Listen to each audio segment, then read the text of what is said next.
Surfcast Podcast. I got a great new episode coming at you today. Before we jump into it, I want to remind you to follow us on social media so you get notified whenever a new episode comes out. When we're soliciting questions, as we're going to get to today. It's the easiest way to stay in touch with us. We're on Instagram. We're on Facebook. We obviously have email, but social media is the best way to get in touch with us. And again, you're going to get notified, also YouTube, when a new episode launches. So jumping into today's episode, we solicited questions a couple of weeks ago through our social media pages. And we got a lot of submissions in, which was great. We appreciate that from everyone. So we're going to get to those today, but you might not hear your question addressed today. If you submitted a question, the reason being, we might actually dedicate a full episode to that question because we got some really, really good questions coming through.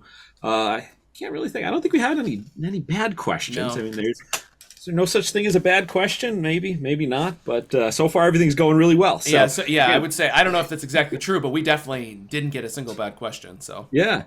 So again, if you don't hear it today, sit tight. Probably going to be a full-on episode down the road. That's right. Yep. So again, we'll get to those. Don't worry, we got everything. If for some reason 4 months from now we haven't answered your question, then you can reach back out because we probably missed it. So I'm going to read the questions today because I had the printer. So I'm going to read the questions and then we're going to kind of go back and forth and answer them. So you ready, Toby? You all ready? I am good to go. All right. So the first question we have is, how do you go about finding bait at night without shining a light on the water? So I am going to answer this really quickly, and that is that I don't look for bait. Most of my spots are dependent upon a pattern, and whether that's time of year, migration, wind, temperature, tide, storm, knowing the patterns of the bait development, so like where they are at their stage of development. I am generally not looking for anything when I'm out there. I'm assuming that there's something. So that's the short version. Yeah, I mean, my answer is I don't look for bait. I listen for it.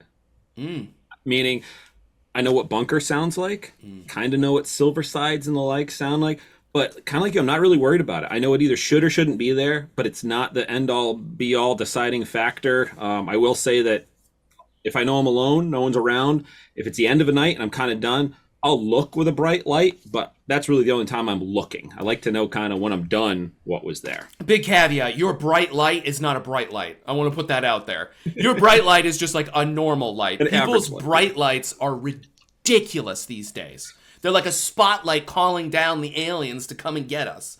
You just mean like a normal white light. Yeah, a white light. I'll change it to a white light because I use a red light while I'm actually fishing. So yeah, because the thing is, even if you do shine your light in the water when you first get to your spot, there's all kinds of stuff you'll never see.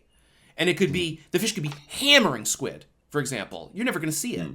They could be hunting big tog or something like that, and you're never going to see it.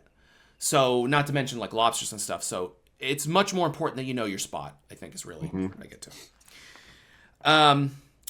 What are some techniques you use to get fussy fish to eat? Wow, tongue twister.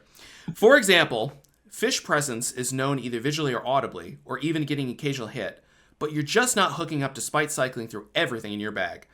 A tip I picked up from a friend was to drop the rod tip and then jerk back sharply to trigger a reaction strike. Toby, I'll let you start with this one. I don't really have a good answer that can, relay to help people in these cases. I mean, I almost liken it when I was thinking of this to like willing it to happen or it's not going to. I mean, I power through, change my presentation. I don't have a smoking gun that works. It's kind of, I work through it or I don't. Interesting. Yeah, so I would say paying attention to retrieve speed can make a huge difference. But when I hear fussy, which I actually like fussy bites, as long as there's fish.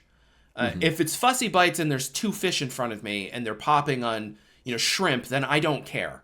But if I'm really convinced that there's fish and I know for some reason, but they're being fussy, I actually like that because I like figuring out how to trick them. Like that's for me the best part of surf fishing in so many ways. And when I hear the word fussy, I think soft plastic and subtle. if there's any way for me to somehow fish a weightless soft plastic or low weight on a soft plastic, and soft plastic means a billion different kinds, because soft plastics is, they take on all kinds of different forms and sizes.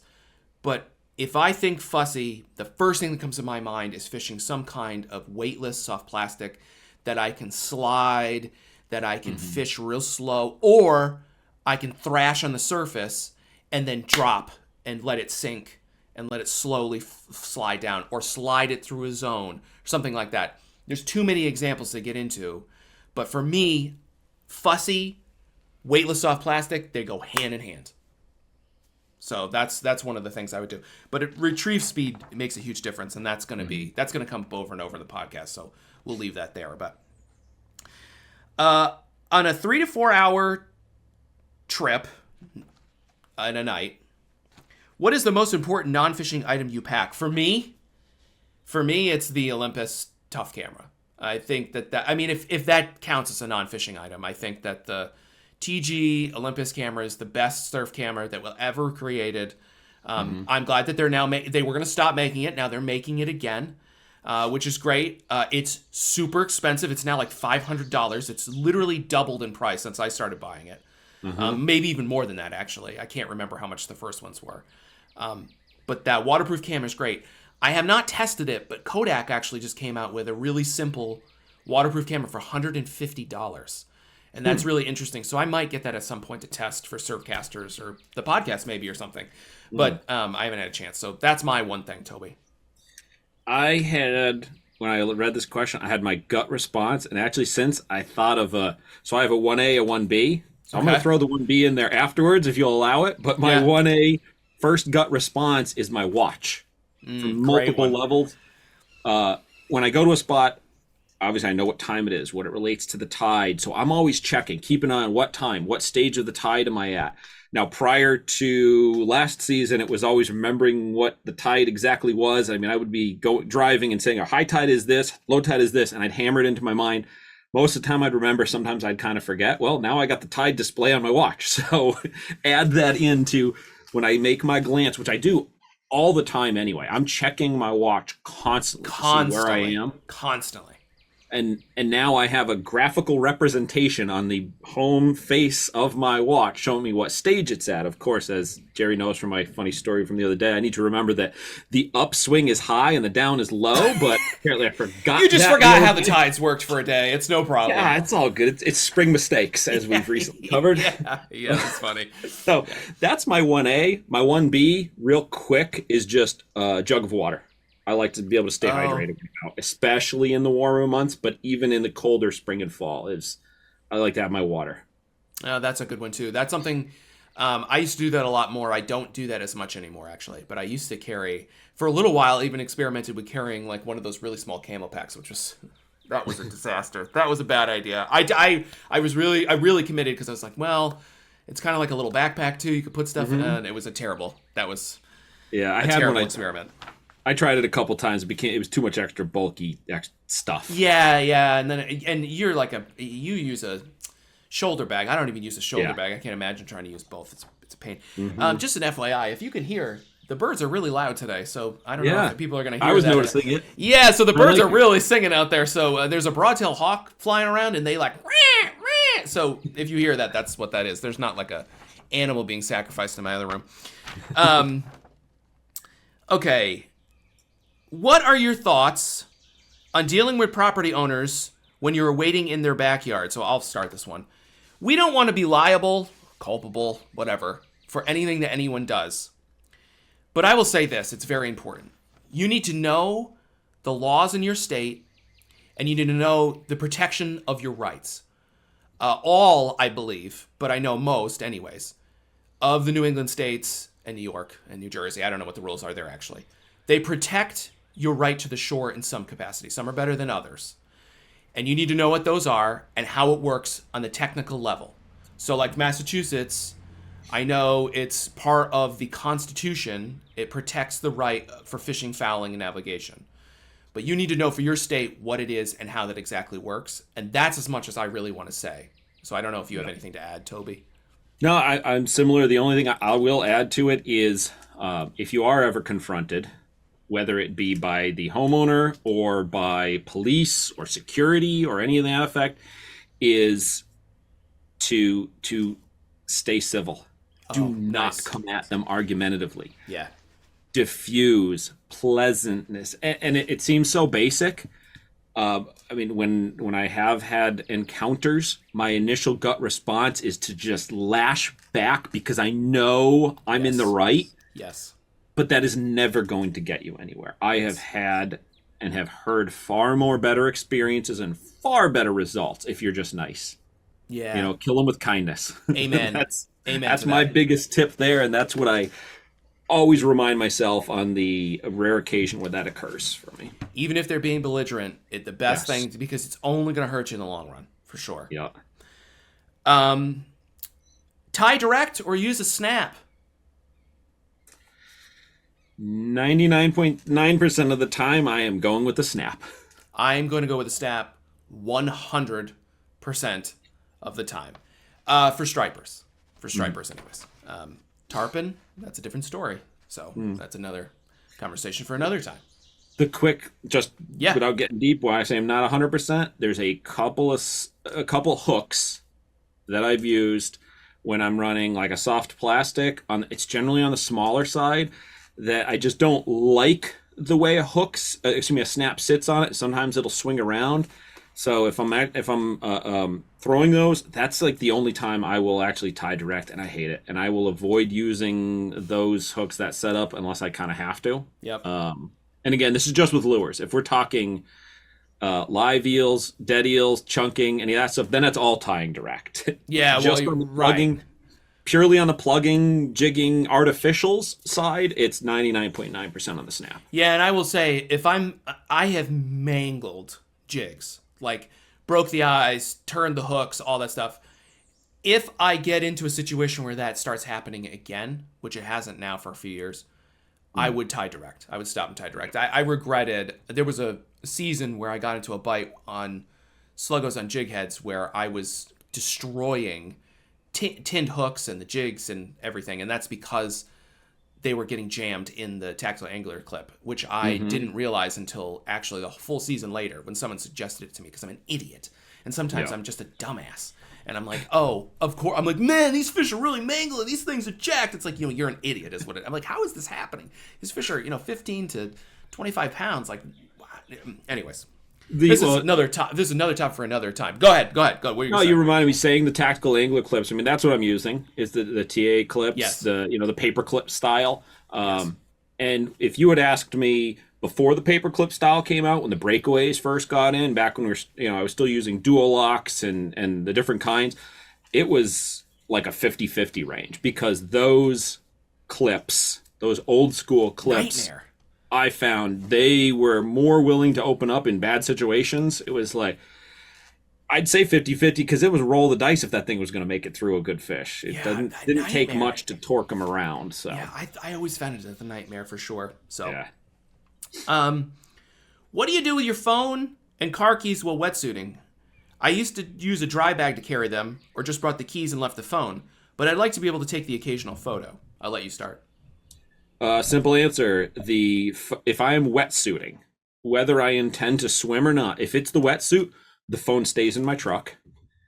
The key, I'm fortunate enough that my vehicle allows either button access or the old school key you stick in a door and turn it. So I have a separate key that works on my door on a piece of paracord, and inside my wetsuit is a little sewn in key pocket.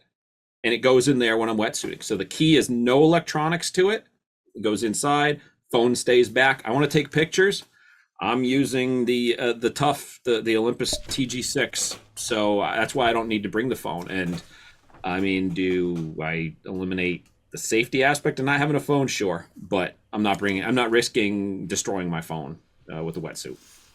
So I don't want to get into too many details, because maybe this is a different discussion for a different time, but I use a burner phone. I have a burner phone that's separate for just emergencies, but I would never take a photo with it. That would be insane. I think it's crazy that guys risk that even on a sand beach, because one slip and your phone is done. And I don't even mean like it's washed away. I mean like a drop of salt water hits it and it can fry it. And phones are so expensive now. And you're going to risk your $500 phone or your $700 phone or even your $300 phone. I think that you're much better off buying maybe that Kodak camera for $150. You know, and it's going to take better photos anyways. It's an extra step, I know. For my key with my wetsuiting, I still use the Stormer pouch that they came out with that has the little snapping magnetic. And it comes with a lanyard that's weak enough that if you had to break it, you could. For some reason, you're not going to hang yourself. I used to use Dacron, and I thought to myself, my buddy Bright, actually, I'll shout out to him. He's like, dude, if you get caught, you're going to kill yourself because it's never going to break. And I was like, oh, that's a good point. You're right. You mean the 60-pound Dacron is going to just, you know. So, but I use that, and I tuck it into I just tuck it in. So, and you can, no matter what key you have, if you put it around your neck and you tuck it into your wetsuit, it's fine. And then that little waterproof case will protect whatever kind of key you have. So those work really great. They don't sell them anymore, unfortunately. I bought out. No, I don't think so. The small one, when they were getting rid of them, I bought 3 of them because they were on closeout for they were 70% off because there's no phones that fit in them anymore because they're too small. Yeah.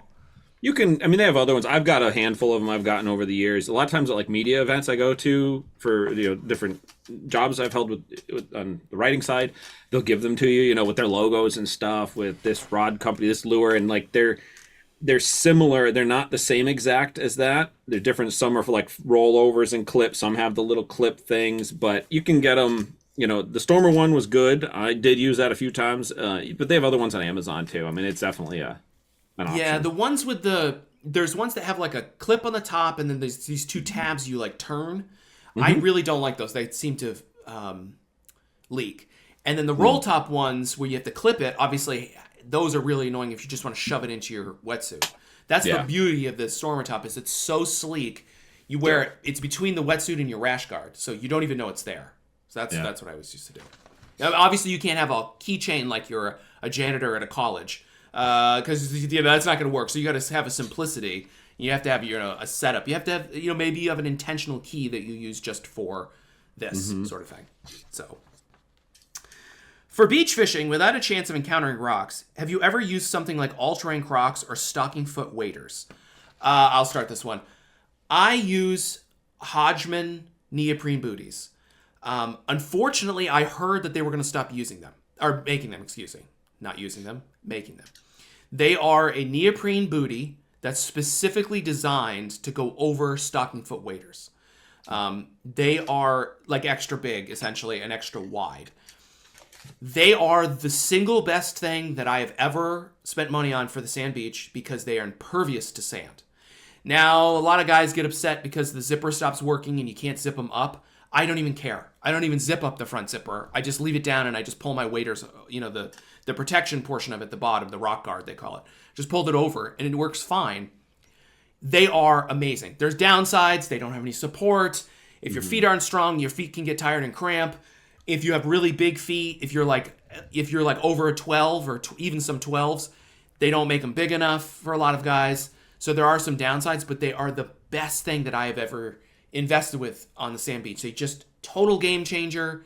They're super light, so they're you don't fatigue as quickly. They're amazing. So I wouldn't use just your stocking feet because one little prick and you're screwed. Then you're gonna start leaking. I've seen guys walking around in parking lots and stuff on Long Island with just their stocking feet on. I don't know why they do it. They take their boots off and they're just walking around in their waders. Yeah. I've seen this a few times. I think that's really crazy, especially if you're buying Sims, or Orvis. You're, at least throw some Crocs on or something to protect. Exactly.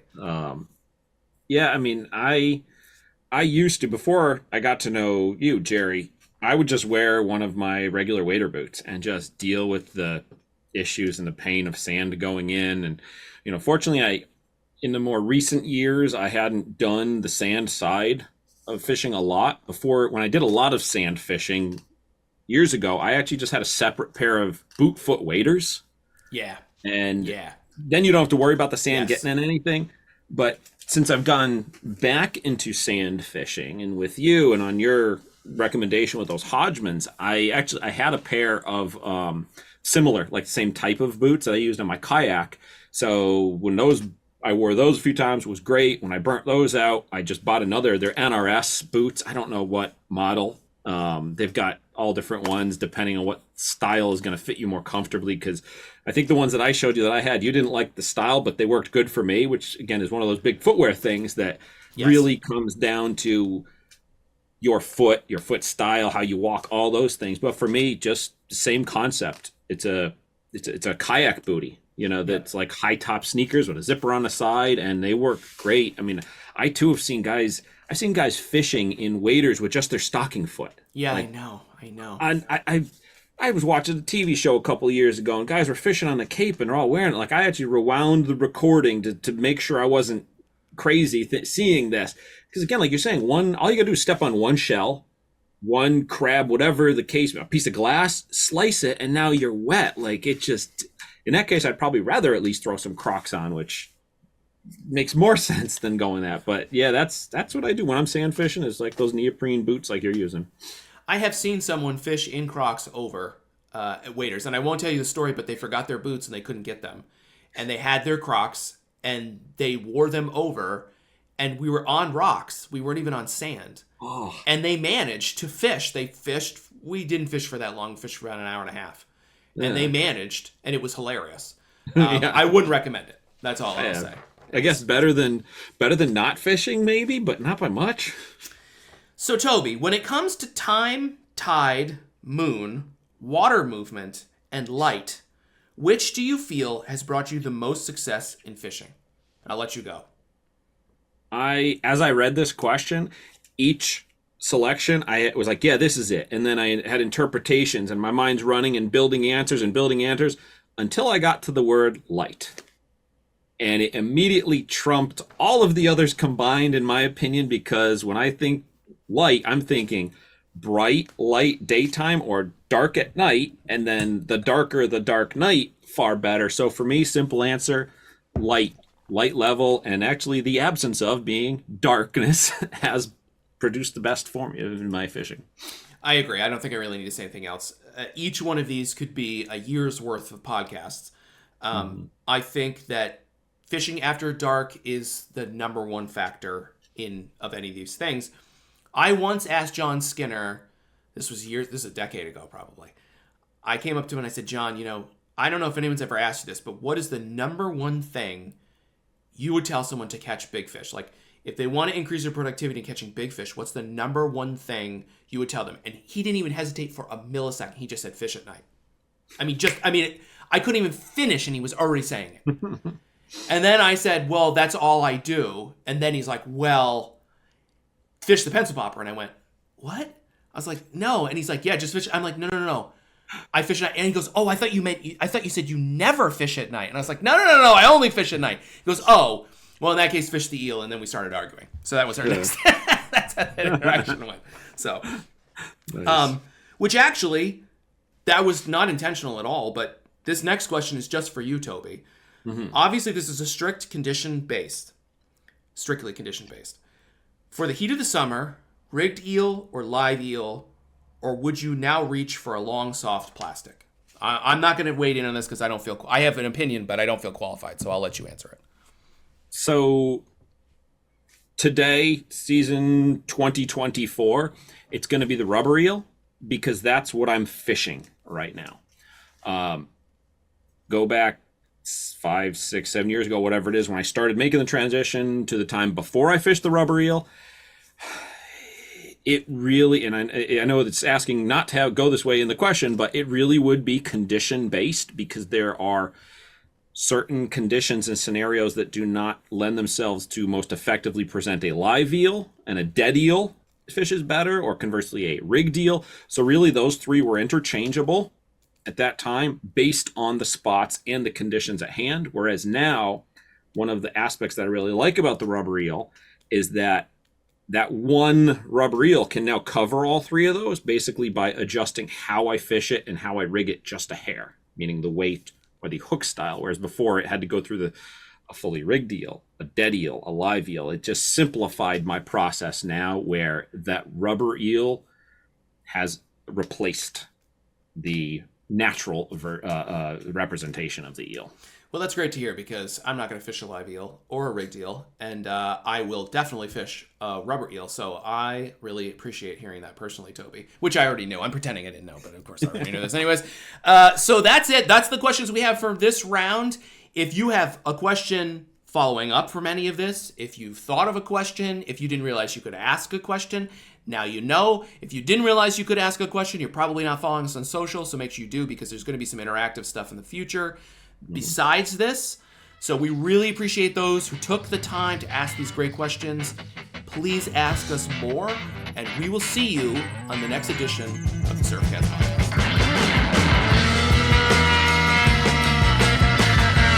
This has been a weekly edition of the Surfcast Podcast. You can find out more about the podcast at surfcastpodcast.com, or definitely check us out on social media, Facebook, Instagram, at the Surfcast Podcast.